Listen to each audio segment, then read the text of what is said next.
একটা সুন্দর গ্রাম, নাম ফুলপুর। এই গ্রামে থাকে রাহাত ও তার বোন রিয়া। তাদের মা মারা গেছে অনেক আগে, তাই তাদের বাবা দ্বিতীয় বিয়ে করেছে। রিয়া, তোমরা আজকে পড়াশোনা করেছো? না বাবা, মা তো সকাল থেকে আমাদের দিয়ে একটার পর একটা কাজ করাচ্ছে, তাই তো পড়তে বসার সময় পাইনি। হ্যাঁ, বাবা বাড়ির সব কাজ আমাদেরই করতে হচ্ছে, শুধু কাজ আর কাজ। কি করবি বাবা, তোদের নতুন মাকে তো চিনিস, সে বাড়ির কোনো কাজ করতে চায় না। হ্যাঁ বাবা, মা বেঁচে থাকলে আমাদের এত কাজ করতেই হতো না। তোমরা দুজন এখন পড়তে বসো, আমি গেলাম কাজে। আসার সময় তোমাদের জন্য আজ বড় মাছ নিয়ে আসবো। আচ্ছা বাবা, যাও।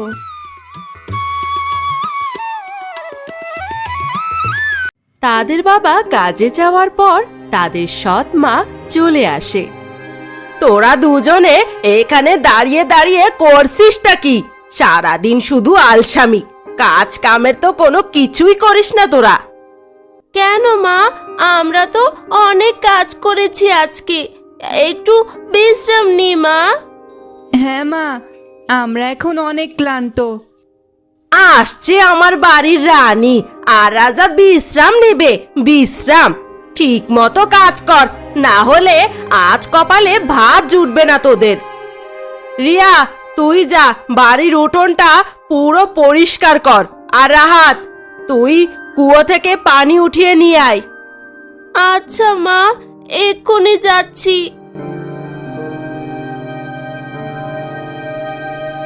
আমাদের মা থাকলে কি এত কাজ করতে হতো?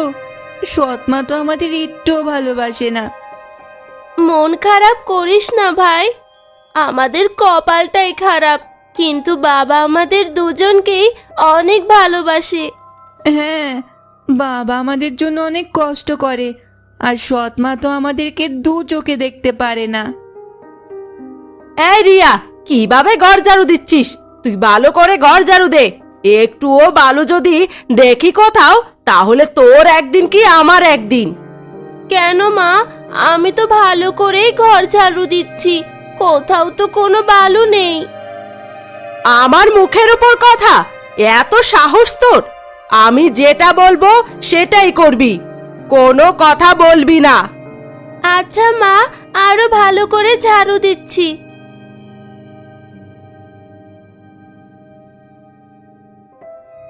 রাহাত, তুই কি কুয়ো থেকে পানি আনলি, নাকি শুধু দাঁড়িয়ে দাঁড়িয়ে আমার মুখ দেখছিস? হ্যাঁ মা, এনেছি পানি, ওই যে দেখো বালতিতে রাখা আছে। মাত্র এক বালতি পানি? কি হবে এত কম পানিতে? রাতে তো আবার পানি লাগবে। মা, আমি তো ছোট মানুষ, এত দূর থেকে পানি আনতে আমার অনেক কষ্ট হচ্ছে। আজকে আর না মা, কালকে যাবো খন পানি আনতে। কিসের কষ্ট? শুধু খাওয়া দাওয়া আর বসে থাকা। ঠিক মতো এখন পানি নিয়ে আয়, না হলে আজ তো রাতের খাবার বন্ধ। ঠিক আছে মা, যাচ্ছি। আর ভালো লাগে না এত কাজ করতে। আমরা সারাদিনে এত কাজ করছি, আর সে শুয়ে শুয়ে খাচ্ছে। আজকে আমাদের মা থাকলে এত কষ্ট করা লাগতো না। সারাদিন কাজ শেষ করে রিয়া রাহাতের বাবা বাড়ি আসে। তার হাতে ছিল মস্ত বড় ইলিশ মাছ। এই দেখো, তোমাদের জন্য আজ বাজার থেকে সবচেয়ে বড় ইলিশ কিনে এনেছি। তোমরা দুজন রাতে রান্না করে খেও। সত্যি বাবা, আমাদের জন্য ইলিশ এনেছো? কতদিন থেকে ইলিশ মাছ খাইনি, আজকে অনেক মজা হবে। হ্যাঁ, আজকে মাকে বলবো আলু আর টমেটো দিয়ে সুস্বাদু করে ইলিশ মাছ রান্না করতে।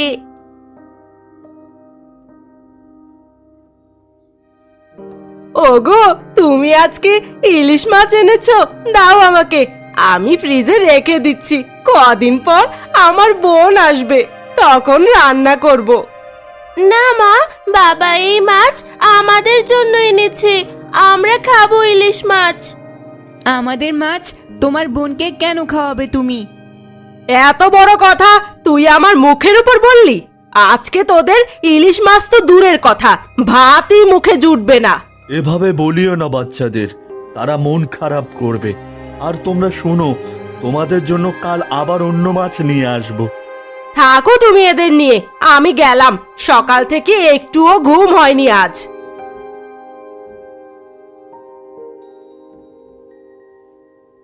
বাবা, আমরা আর এই বাড়িতে থাকতে পারছি না। সারাদিন শুধু কাজ আর কাজ, আবার আমাদের ঠিক মতো খেতেও দিচ্ছে না। চলো না বাবা, আমরা অন্য কোথাও চলে যাই। কোথায় যাব বলতো? মনে করেছিলাম তোদের মা মারা যাওয়ার পর আরেকটা বিয়ে করলে সে তোদের দেখাশোনা করবে, কিন্তু সে তো তোদের দু চোখে দেখতেই পারে না। কি যে করি আমি। তুমি একটু মাকে বুঝিয়ে বলো, মা যেন আমাদের একটু কম কাজ করায়, আর আমাদের যেন নিজের ছেলে মেয়ের মতো ভালোবাসে। ঠিক আছে, আজ রাতে তাকে একটু বুঝিয়ে বলবো, দেখি কোনো কাজ হয় কি না। তুমি এখনো ঘুমাওনি? বসে আছো? না, ঘুম আসছে না, আমার শরীরটা খারাপ করছে। শোনো, বাচ্চা দুটোর সাথে তোমার ভালো ব্যবহার করা দরকার। মা মরা অসহায় দুটো ছেলে মেয়ে আমার। তাদের সাথে আবার কিসের ভালো ব্যবহার? বাড়িতে থাকতে হলে তাদের আমার কথা শুনতেই হবে। তোমার কথা তো তারা শুনেই। তাদের মা মারা যাওয়ার পর তোমাকে বিয়ে করে আনলাম যেন তুমি তাদের দেখাশোনা করো, একটু ভালো রাখো, একটু ভালোবাসো, কিন্তু তুমি তো তাদের একটু ভালোই বাসো না। আর কিভাবে ভালোবাসবো? এর থেকে আর দরদ দেখাতে পারবো না আমি। তুমি একটা কথা শুনে রাখো, তারা আমার ছেলে মেয়ে। আজ থেকে তুমি যদি তাদের সাথে ভালো ব্যবহার না করো, উল্টো তোমাকেই আমি বাড়ি থেকে তাড়িয়ে দেব। এটাই আমার শেষ কথা। না, মানে ঠিক আছে, কাল থেকে তাদের দিয়ে সব কাজ করাবো না, আর তাদের ঠিক মতো খেতেও দিব। আর কাল, হ্যাঁ কাল সকালেই তুমি তাদের কাছে ক্ষমা চাইবে। ঠিক আছে।